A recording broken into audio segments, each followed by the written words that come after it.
मैं एसी वाले कमरे में बॉस के सामने वाली सीट पर बैठी हुई थी। बॉस के हाथ में मेरी बीसी और डॉक्यूमेंट्स की फाइल थी। मैं नौकरी के लिए इंटरव्यू देने आई थी, लेकिन उस आदमी की नज़रें फाइल की बजाय मुझ पर टिकी हुई थीं। वो 55 साल का आदमी पैंट कोट पहने अपनी पर्सनल सेक्रेटरी के लिए लड़कियों से इंटरव्यू ले रहा था। मुझे हैरत इस बात की थी कि मैं पिछले 15 मिनट से उसके सामने बैठी थी, लेकिन उसने मुझसे एक भी सवाल नहीं पूछा था, बल्कि ठीक से मेरी फाइल तक नहीं देखी थी। उसकी नज़रें सिर्फ मुझ पर थीं। शायद वजह मेरा बेतहाशा हुस्न था। मेरा शुमार हसीन तरीन खूबसूरत लड़कियों में होता था, लेकिन मैं सिर्फ खूबसूरती की ही धनी थी, किस्मत की नहीं। मैंने गरीब घराने में आँख खोली थी। मुश्किल से ही मैंने एमए की डिग्री हासिल की तो नौकरी के लिए घर से निकलना पड़ा। घर पर एक बीमार माँ और मेरे अलावा 2 जवान बहनें और थीं। पापा जिंदा नहीं थे, ना ही कोई भाई था, इसलिए मुझे ही घर गृहस्थी का पहिया खींचना था। मेरे अलावा घर को संभालने वाला कोई नहीं था, इसीलिए मुझे घर से निकलना पड़ा। नौकरी मेरी सबसे बड़ी ज़रूरत थी। मैंने नौकरी के लिए दिल्ली के सबसे बड़ी बड़ी कंपनियों में अप्लाई किया। मुझे अच्छे से पता था कि मैं बहुत खूबसूरत हूँ और मैं जानती थी कि मेरी पढ़ाई की डिग्रियाँ काम नहीं आएंगी, मगर मेरा हुस्न ज़रूर काम आ जाएगा। मैं ख्वाबों ख्यालों में रहने वाली लड़की हरगिज न थी, इसलिए जानती थी कि मुझे नौकरी कैसे मिल सकती है। मैंने अपने हाथ की खाली उंगली को देखा, जिसमें कुछ समय पहले साहिल के नाम की अंगूठी जगमगा रही थी, लेकिन अब वो उंगली खाली थी। 2 साल पहले मेरी मंगनी साहिल से हो चुकी थी। दुबई जाने से पहले वो मुझे मंगनी की अंगूठी खुद अपने हाथों से पहना कर गया था। उसकी नौकरी दुबई में लग चुकी थी और वो 5 साल से पहले हिंदुस्तान नहीं आ सकता था। और इन 5 सालों में मेरी कोशिश थी कि अच्छी सी नौकरी करके दोनों बहनों की जिम्मेदारियों से आज़ाद हो जाऊं। मेरी दोनों ही बहनें जवान थीं। मेरी और साहिल की मंगनी हम दोनों की मोहब्बत का नतीजा थी। हम दोनों ही एक दूसरे से मोहब्बत करते थे। साहिल का घर हमारे घर के बराबर ही था। बचपन से लेकर जवानी तक हम दोनों एक दूसरे के साथ रहे थे, लेकिन दुबई जाने से पहले साहिल का परिवार दूसरे शहर में शिफ्ट हो गया था। दोनों के कंधों पर अपने अपने परिवार की जिम्मेदारियां थीं और अपने परिवार की जिम्मेदारियों को पूरा करने की खातिर नौकरियां करने पर मजबूर थे। मुझे साहिल से बेपनाह मोहब्बत थी। जब तक हम रात को एक दूसरे से बात न कर लेते हमें चैन ही नहीं आता था। लेकिन गरीबी भी इंसान को किस तरह से मजबूर करती है। मैंने अपनी उंगली से अंगूठी उतारी और वो अंगूठी अपनी एक दोस्त को ये कहकर बेच दी थी कि जब मेरे पास पैसे होंगे तो वापस ले लूंगी। जो पैसे मुझे अंगूठी के बदले मिले, मैंने उससे थोड़े ढंग के कपड़े खरीदे और वो पहनकर इंटरव्यू देने आई थी।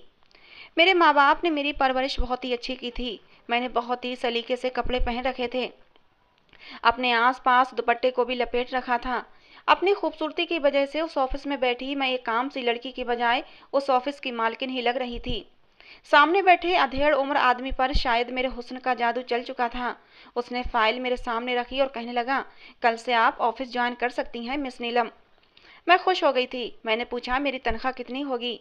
मेरे सवाल पर वो मुझे देखकर मुस्कुराया और अपनी चेकबुक उठाई, उस पर कुछ फिल किया और चेक मेरी तरफ बढ़ा दिया।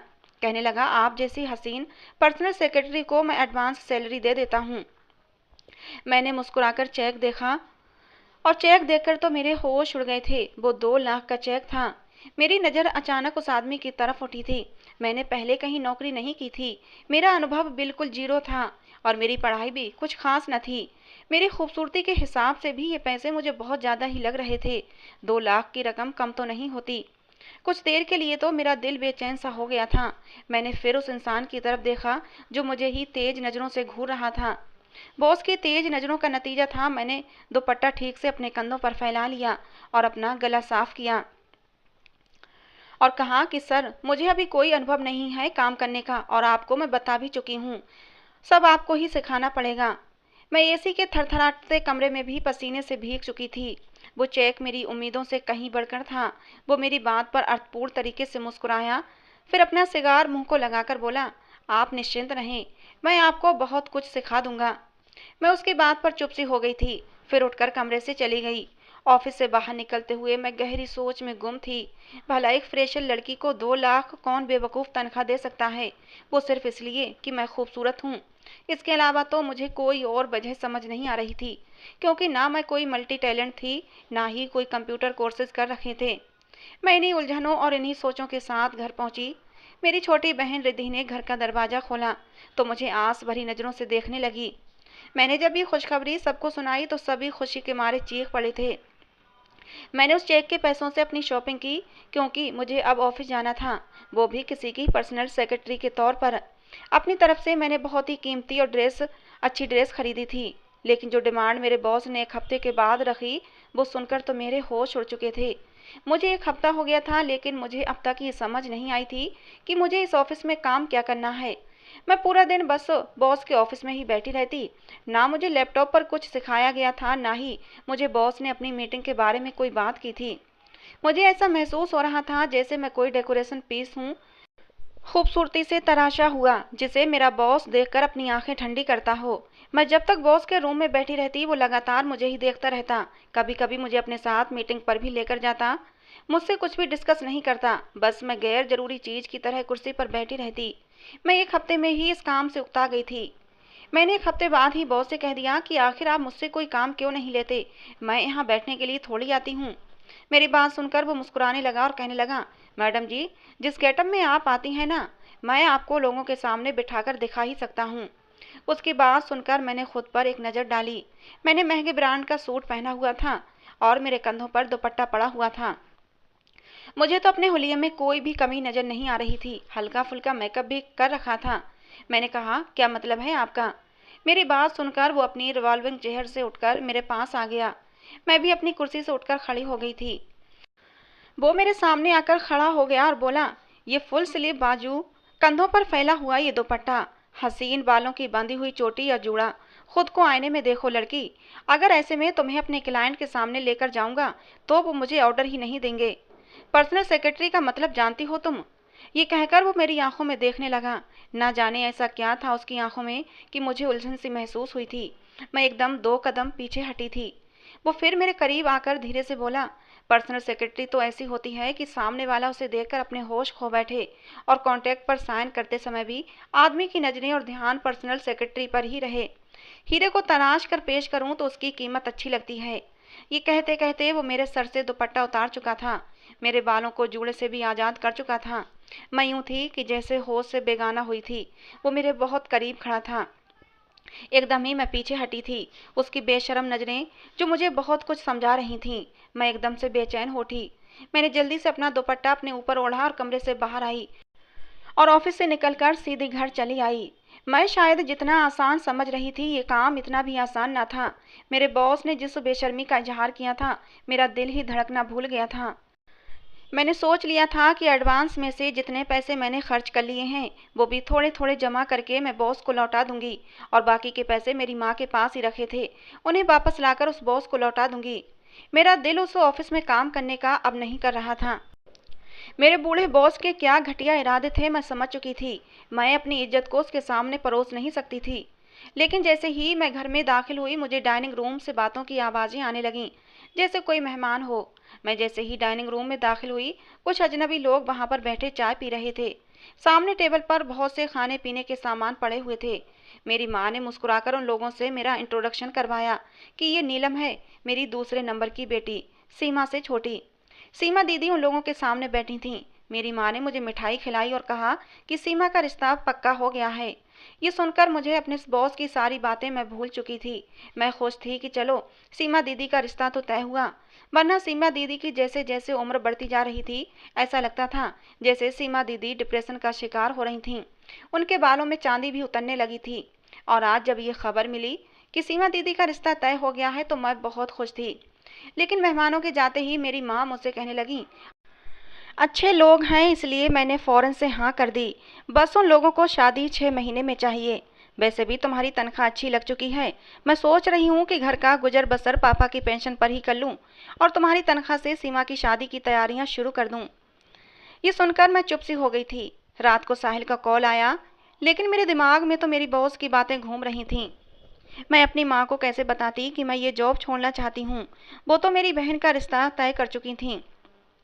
मैं इसी सोच विचार में गुम थी कि अब क्या करूं। और जब मेरी दीदी ने मुझे मोबाइल हाथ में थमाया, मैं बुरी तरह से चौंकी थी। कहने लगी, साहिल का कॉल आ रहा है, तुम कहाँ गुम हो? मैंने फ़ोन की तरफ देखा तो मेरी मंगनी की तस्वीर नजर आ रही थी। साहिल के नंबर पर मैंने अपनी मंगनी की फ़ोटो लगा रखी थी। मैंने अपने उलझे हुए जहन को झटका और फ़ोन उठा लिया। साहिल मुझे सीमा के रिश्ते के तय होने की बधाई देने लगा। कहने लगा अच्छा हुआ कि सीमा की जल्द से जल्द शादी हो रही है। मैं उसे ठीक से बात नहीं कर पा रही थी। साहिल कहने लगा क्या बात है नीलम, तुम मुझसे कैसे बात कर रही हो? वैसे बात नहीं कर रही जैसे रोज करती हो। मैंने कहा बात तो कर रही हूँ ना। वो कहने लगा जानती हो पूरा दिन मुझे बस इसी समय का तो इंतजार रहता है। तुम्हारी आवाज़ सुनता हूँ तो दिन भर की थकान भूल जाता हूँ। मैं गायब दिमागी से साहिल की बातें सुन रही थी। मैंने साहिल से कहा कि मेरे सर में दर्द हो रहा है। मेरा सर दर्द सुनकर शायद साहिल परेशान हो गया था।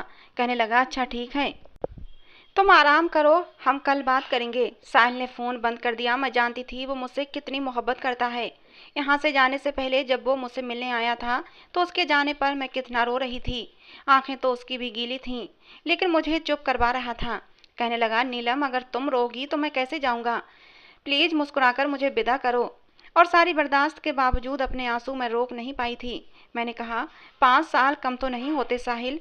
मेरे शिकवे पर वो कहने लगा जाना तो पड़ेगा ना नीलू। मैं चाहता हूँ तुम्हें अपने घर लाने से कम अपना घर तो बना लूँ, ताकि बाद में मुश्किल ना हो। लेकिन अगर तुम यूं रोगी तो मैं जा नहीं पाऊंगा। फिर सारी जिंदगी ही किराए के मकान पर धक्के खाते गुजरेगी। मेरे आंसू वो अपने हाथों से साफ कर रहा था। मैंने साहिल की तरफ देखकर पूछा क्या तुम रह सकोगे मेरे बगैर 5 साल? मेरे सवाल पर उसकी आंखों में नमी उतर आई थी, लेकिन उसने फौरन से अपने आंसू साफ किए और कहने लगा इसीलिए तो तुम्हें अपने नाम करके जा रहा हूँ, ताकि तुम्हें खोने का डर ना हो। वहाँ रहना मेरी मजबूरी है, अपने हालात भी तो सुधारने हैं। ये कहकर वो मेरे कमरे से बाहर जाने लगा, लेकिन उसने मुझसे मना कर दिया। कहने लगा तुम बाहर मत आना। मैंने पूछा क्यों? तो कहने लगा तुम्हारे सामने मैं जाना नहीं चाहता। तुम्हारी आंखों में आंसू देखकर मुझे खुद को संभालना मुश्किल हो जाएगा। उसकी आवाज़ में वाकई नमी घुली हुई थी। फिर वो फौरन कमरे से बाहर चला गया। साहिल का हमारे घर बचपन से ही आना जाना था। हम बचपन से ही एक दूसरे के साथ खेलते लड़ते झगड़ते बड़े हुए थे। वो मुझे बहुत परेशान करता था। मैं किचन में होती तो किचन में आ जाता, और जब तक मैं खाना बनाती वो मेरे पास खड़ा रहता और मुझे तंग करता रहता। पहली बार मैंने साहिल को गुस्से में उस समय देखा जब कॉलेज से वापस आते हुए मुझे एक लड़का परेशान कर रहा था। साहिल वहीं से गुजर रहा था। ये देखकर वो मेरे पास आ गया और उस लड़के को मारने लगा। साहिल इतना जज्बातों में बह गया था कि मार मार कर उस लड़के का सर फोड़ दिया था। कहने लगा तुम्हारी हिम्मत कैसे हुई नीलम के आस पास भी आने की? साहिल के गुस्से को देखकर पहली बार मुझ पर ये राज खुला कि साहिल मुझसे मोहब्बत करता है। साहिल की यादों ने मुझे कुछ पल के लिए सब कुछ भुला दिया था। मैं 2 दिन तक ऑफिस नहीं गई। मेरी माँ ने वजह पूछी तो मैंने सर दर्द का बहाना बना दिया। लेकिन तीसरे ही दिन बॉस की गाड़ी ड्राइवर के साथ मेरे घर के सामने खड़ी थी। मेरी माँ भी कहने लगी तुम क्यों छुट्टियाँ करने लगी हो? अभी तो तुम्हारी नई नई जॉब शुरू हुई है। ये ना हो कि छुट्टियों की वजह से तुम्हारी नौकरी छूट जाए। सीमा की शादी भी सर पर है। न चाहते हुए भी तैयार होकर मैं गाड़ी में बैठ गई। मुझे कुछ हैरत भी थी, क्योंकि बॉस कभी भी ऑफिस के स्टाफ के लिए अपनी पर्सनल गाड़ी नहीं भेजते थे। मगर जब वो गाड़ी ऑफिस के बजाय एक मॉल के सामने जाकर रुकी तो मैंने ड्राइवर की तरफ नासमझी से देखा। वो कहने लगा बॉस का हुक्म है कि आपको ड्रेसअप करवाकर 5 स्टार होटल ले जाऊं। वहाँ बॉस के कुछ क्लाइंट आउट ऑफ कंट्री से आए हुए हैं, मीटिंग है उनके साथ। मैं उस ड्राइवर के साथ उस मॉल में बनी एक बहुत ही बड़ी बुटीक में चली गई। वहाँ पहले से मेरे लिए एक ड्रेस तैयार था, जिसे देखकर ही मैं शर्म से पानी पानी हुई थी। मैंने उसे पहनने से साफ मना कर दिया। ड्राइवर ने बॉस का नंबर मिलाकर फ़ोन मुझे थमा दिया। मैंने बॉस से कहा मैं ऐसा ड्रेस नहीं पहन सकती। बॉस ने कहा ठीक है, मेरा एडवांस वापस करो और चलती फिरती नजर आओ। तुमसे ज़्यादा खूबसूरत लड़कियां शहर में मौजूद हैं, जो मेरे एक चेक पर मुझे वैसी ही नजर आएंगी जैसा मैं चाहता हूँ। वो पैसे तो मेरी माँ ने कुछ लड़के वालों की आवभगत में खर्च कर दिए थे, और कुछ सीमा दीदी की दहेज के लिए सामान ले आई थीं। मैं बॉस को पैसे कहाँ से वापस लौटाती? मैं खामोश हो गई। ये मेरी पहली मजबूरी थी जिसने मुझे ये बेहुदा ड्रेस पहनने पर मजबूर किया था। वहीं एक लड़की मौजूद थी जिसने मुझे 1 घंटे में बड़ी महारत से मेरे हुस्न को मेकअप से और भी ज़्यादा निखार दिया था।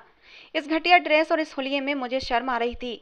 ड्राइवर मुझे बहुत ही आलीशान महंगे 5 स्टार होटल में ले गया, जहां होटल के कमरे में मेरा बॉस कुछ विदेशियों के साथ बैठा शराब पी रहा था। मुझे देखा तो वो सब के सब नजरें पलटना भूल गए थे। मेरे बॉस ने फौरन से खड़े होकर मेरे कंधे पर बाजू फैलाया और उनसे मेरा इंट्रोडक्शन करवाने लगा। मुझे अपने बॉस का यूं खुद से करीब आना बहुत बुरा लग रहा था। मैं बहुत ज़्यादा नर्वस हो रही थी। मुझे ऐसी चीज़ों की आदत नहीं थी। बॉस ने मुझे उन लोगों में से एक आदमी के साथ बैठा दिया। लंच के बीच भी सबकी नज़रें मुझ पर ही थीं। उस वक्त 4 मर्दों में मैं एक अकेली लड़की थी। खाने के बाद मुझे मेरा बॉस उसी होटल के दूसरे कमरे में ले गया। जिस कमरे में वो मुझे लेकर गया उस कमरे में मैं थी, मेरा बॉस था और एक और आदमी था जिसकी उम्र भी मेरे बॉस के लगभग ही थी। उस आदमी की नज़र मेरे ही ऊपर थी और वो मेरे बॉस के सामने रखी फाइल पर साइन कर रहा था। शायद कॉन्ट्रैक्ट साइन हो चुका था। मेरे बॉस के चेहरे की खुशी देखने लायक थी। मैंने दिल में धन्यवाद किया कि चलो जान छूटी, अब मैं घर जा सकती हूँ। लेकिन मुझे क्या पता था कि अभी तो मेरा सब कुछ लुटना बाकी था। तभी वेटर अंदर दाखिल हुआ। उसके हाथ में एक ट्रे थी जिसमें 3 गिलास जूस के थे। एक गिलास बॉस ने मेरे सामने रख दिया। मजबूरन मुझे वो जूस पीना पड़ा। उस बीच बॉस और वो आदमी अपने काम के बारे में बातें करते रहे, लेकिन वो जूस पीते ही मुझ पर बेहोशी सी छाने लगी। मैं समझ नहीं पा रही थी कि मुझ पर नींद का असर क्यों हो रहा है। मेरा सर बुरी तरह से चकराने लगा था और तभी मेरा बॉस खड़ा हुआ, उस आदमी से हाथ मिलाकर कमरे से निकल गया और फिर कमरे का दरवाज़ा बंद हुआ था। मुझे यही तक याद है, लेकिन उसके बाद मैं अपने होश खो बैठी थी। सच ही कहते हैं, जो सो गया उसका सब कुछ खो गया। मेरे साथ भी कुछ ऐसा ही हुआ था। जब मेरी आंख खुली तो मेरे पास सिवाय अपनी बर्बादी के आंसू बहाने के कुछ भी नहीं बचा था। उस अंग्रेज ने कॉन्ट्रैक्ट के बदले मुझे बर्बाद करके रख दिया था। मैं होश में आते ही रोने चीखने लगी। वो आदमी शराब के नशे में था। मुझसे कहने लगा, मुझे डिस्टर्ब मत करो, तुम्हारे बॉस का ड्राइवर बाहर तुम्हारा इंतजार कर रहा है, निकलो मेरे कमरे से। उसके नफरत और अपमान भरे शब्द सुनकर मैं उठकर होटल से बाहर निकल आई। सामने ही बॉस की गाड़ी खड़ी थी जिसमें ड्राइवर बैठा हुआ था। गाड़ी में बैठकर मैं फूट फूट कर रोने लगी। वो मुझे उसी मॉल में ले गया ताकि मैं अपने पुराने हुलिये में वापस आऊं। मैंने अपने कपड़े बदले और उस ड्राइवर ने मुझे मेरे घर के सामने उतार दिया। रात का अंधेरा छा गया था। मेरी जिंदगी भी इस अंधेरे में अंधेरी हो चुकी थी। मैं गाड़ी से नीचे उतरने लगी तो ड्राइवर ने मुझे एक चेक दिया। कहने लगा, ये बॉस ने तुम्हें बोनस दिया है, तुमने बॉस के क्लाइंट को इतना खुश जो किया है। मुझे लगा जैसे मेरे मुंह पर एक गंदी गाली दी उसने मुझे। मैंने वो चेक लिया और उसे फाड़ने लगी तो वो ड्राइवर कहने लगा, ये क्या कर रही हो, पहले देख तो लो कि चेक में कितने पैसे हैं। अपना सब कुछ तो तुम खो ही चुकी हो। चेक को फाड़ देने पर भी वो लौट कर वापस नहीं आएगा। ये चेक रख लो, तुम्हारे बहुत काम आएगा। वो चेक हाथ की मुट्ठी में दबाकर गाड़ी से नीचे उतरी और घर में दाखिल हुई। मेरे हाथ में चेक देकर मेरी माँ ने मुझसे वो चेक ले लिया। चेक देकर उनकी आंखें फटी की फटी रह गईं। पूरे 5 लाख का चेक था। नीलम, इतने ज़्यादा पैसे क्यों दिए हैं तुम्हारे बॉस ने? अपनी माँ के सवाल पर मैंने उन्हें खाली खाली नज़रों से देखा। मैं क्या बताती कि ये पैसे मेरी बर्बादी के हैं। मेरी माँ कहने लगी, अच्छा तुम्हारे बॉस ने एडवांस पैसे दिए होंगे तुम्हारी बहन की शादी का सुनकर। ये तो चलो उन्होंने बहुत अच्छा किया बेटा। मैं उन्हें क्या जवाब देती। मैंने हाँ में सिर हिला दिया और अपने कमरे में चली गई। मैं अपने बेड पर आकर फूट फूट कर रो रही थी। मेरी बर्बादी मेरी बहन के घर की आबादी का कारण बनी थी। सीमा दीदी का सारा दहेज तैयार हो चुका था। मैं अब दोबारा उस बूढ़े की शक्ल भी नहीं देखना चाहती थी, इसलिए फ़ोन करके नौकरी से जवाब दे दिया। साहिल का फ़ोन आया तो मैंने उससे भी बात नहीं की।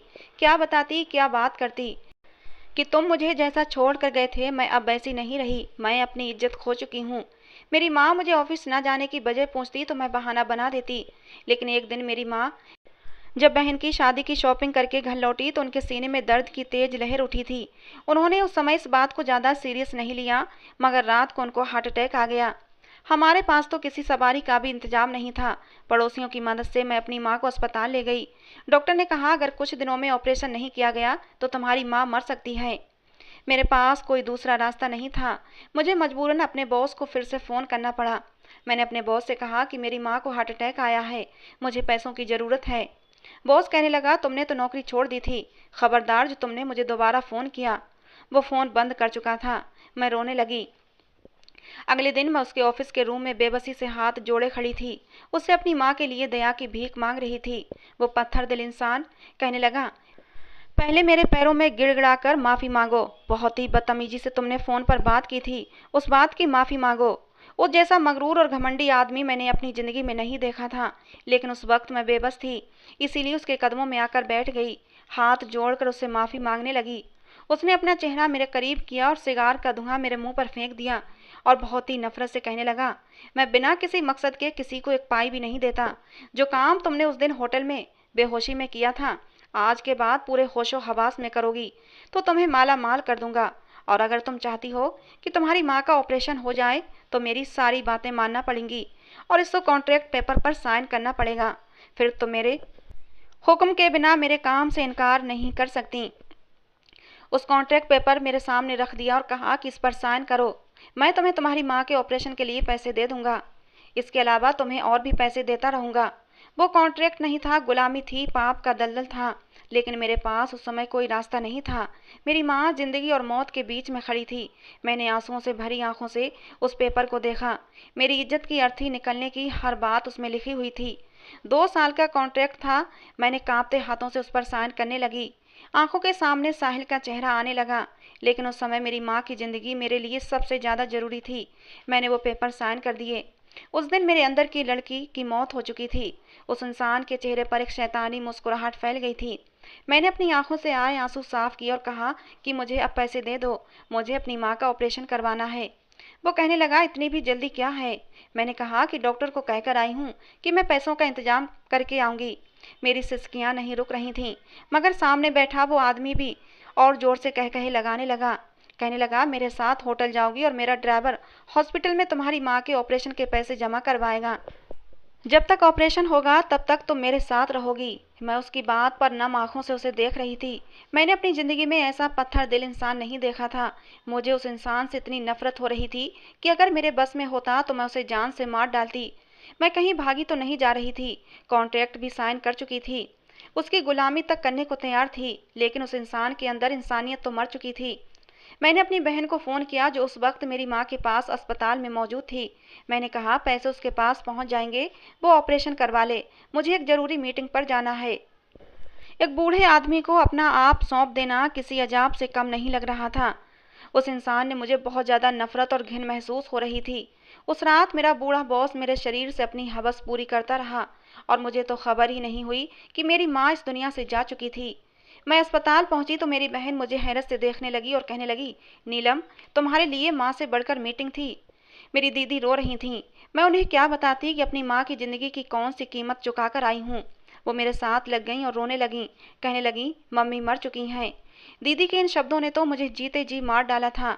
वो कहने लगीं, ऑपरेशन के बाद उनकी हालत बहुत ज़्यादा बिगड़ गई थी। वो आपके बारे में ही पूछ रही थीं। उनके होठों पर एक ही नाम था कि नीलम कहाँ है। वो रोते हुए मुझे बता रही थीं और मुझे लगा किसी ने मेरे सर पर आसमान तोड़ दिया हो। मैं वहीं चकराकर गिरकर बेहोश हो गई थी। मेरी गुलामी और इज्जत की नीलामी भी मेरी माँ की जान नहीं बचा सकी थी। अगर अपने कॉन्टैक्ट से पीछे हटी तो वो इंसान मुझ पर केस कर देता। मैंने अपने मंगेतर को फ़ोन कर दिया और उससे कहा कि मैं तुमसे शादी नहीं कर सकती। वो मुझसे वजह पूछता रहा। कहने लगा, नीलम, होश में तो हो, मुझे बताओ हुआ क्या है। मैंने साहिल की बात का कोई जवाब नहीं दिया और फ़ोन बंद कर दिया। मैंने उससे रिश्ता ख़त्म कर दिया था। उसके साथ झूठ और बेईमानी नहीं कर सकती थी। मैं जिस राह पर चल पड़ी थी उस राह की कोई मंजिल नहीं होती। उस राह से कोई लड़की वापस लौट कर नहीं आ सकती। और फिर मैं जानती थी जहाँ साहिल काम करता है वहाँ 5 साल का कॉन्ट्रैक्ट है। उसका पासपोर्ट उस कंपनी के पास है।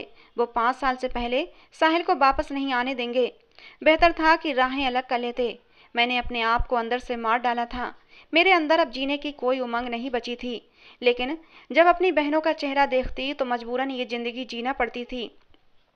मैंने कुछ दिन के बाद ही ऑफिस जाना शुरू कर दिया था और जब मेरे बॉस ने सुना कि मेरी माँ मर गई है तो उसने बस झूठ मूठ का अफसोस किया था। अब मैं रेगुलर ऑफिस जा रही थी और इंतजार में थी कि कब मेरा बॉस अगली बार मुझे किसी अमीर आदमी के सामने पेश करेगा और अपने बिजनेस कॉन्ट्रैक्ट पर साइन कराकर अपने बिजनेस को आगे बढ़ाएगा। लेकिन पूरा 1 महीना गुजर गया था, बॉस ने किसी भी अमीर आदमी के सामने मुझे पेश नहीं किया था। एक दिन मैं हैरान रह गई। जब मैं ऑफिस पहुंची तो मेरे बॉस के कमरे में एक दूसरी खूबसूरत लड़की बैठी हुई थी। मैंने जब पूछा तो वो कहने लगा, ये मेरी नई सेक्रेटरी है। मैं खुश हो गई कि चलो, लगता है इसने मुझे जॉब से निकाल दिया है और मेरी जान छूट जाएगी।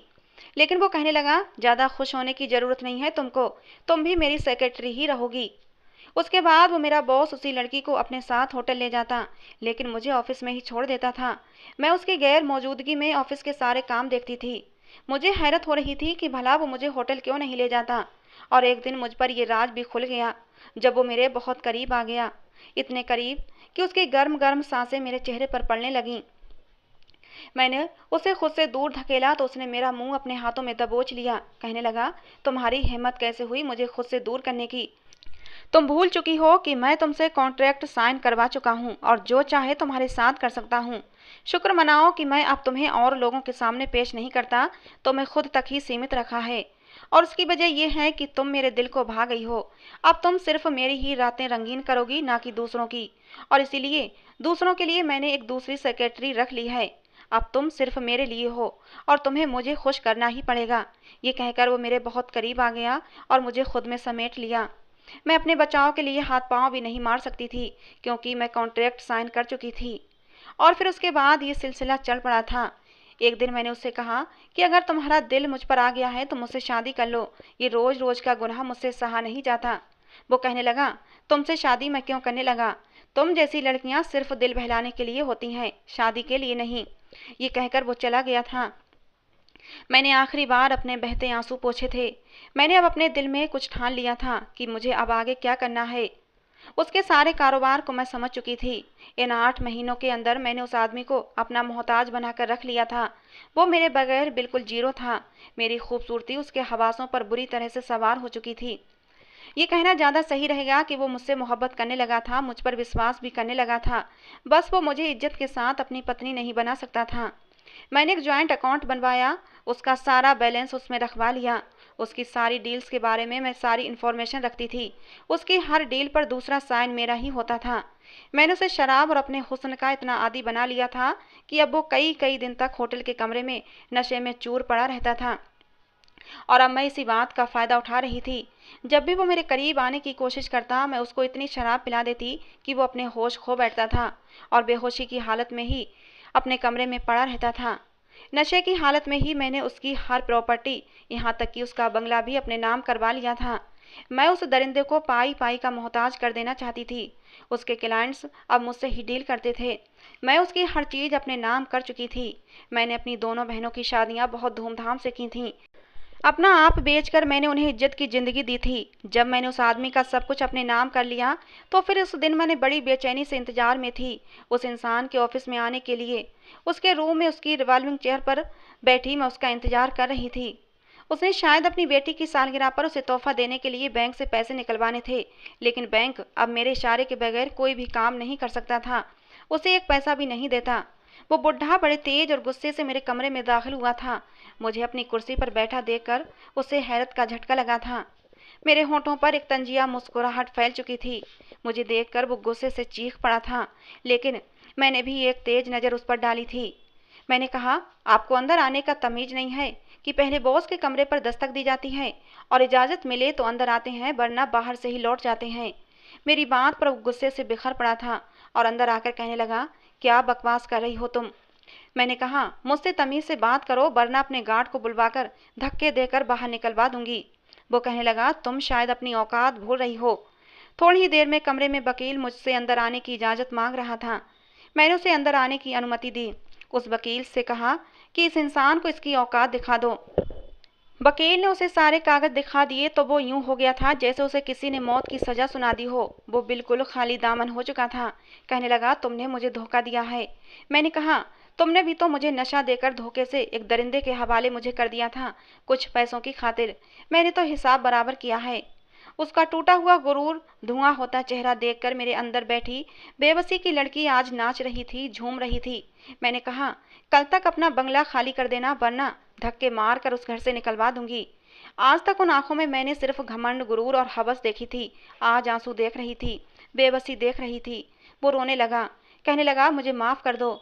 लेकिन मैंने उसकी एक न सुनी और गार्ड को बुलवाकर उसे बाहर निकलवा दिया।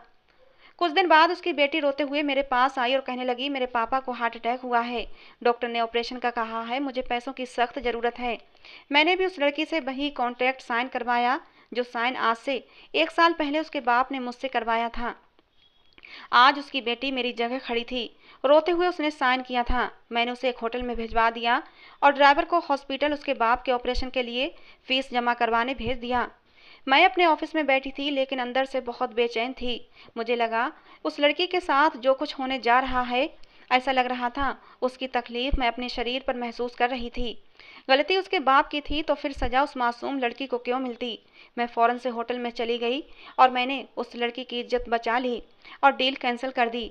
मैं एक औरत थी, उस मर्द जैसी बेहिस नहीं, क्योंकि जो तकलीफ मैंने सही थी मुझे उसका एहसास था। मैंने उस लड़की को उसकी सारी जायदाद वापस कर दी। वो रोते हुए मेरा धन्यवाद करने लगी। जब उसके बाप का ऑपरेशन हुआ और जब वो होश में आया तो सच्चाई जानकर मुझसे हाथ जोड़कर माफ़ी मांगने लगा। कहने लगा कि मैं तुमसे शादी करने को तैयार हूँ, तुम्हें इज्जत के साथ अपनी पत्नी बनाने को तैयार हूँ, मुझे माफ़ कर दो। लेकिन मुझे अब उसकी पत्नी बनना मंजूर नहीं था। मेरे कॉन्ट्रैक्ट में अभी 1 साल बाकी था, लेकिन मेरे बॉस ने वो कॉन्ट्रैक्ट फाड़ कर फेंक दिया। मैंने भी ऑफिस छोड़ दिया और अपने फ्लैट में रहने लगी, अपना बिजनेस शुरू कर लिया। वहाँ पर मैं ऐसी गरीब मजबूर लड़कियों को नौकरी पर रखती थी जो अपने घर की अकेली जिम्मेदारी को उठाने वाली होती थीं। मैं नहीं चाहती थी मैं नहीं चाहती थी कि जैसे मेरी बेबसी और मजबूरी का फ़ायदा उठाया गया था किसी और लड़की के साथ भी वैसा ही हो। मैं नहीं चाहती थी कि फिर से कोई नीलम किसी की हवस का निशाना बने।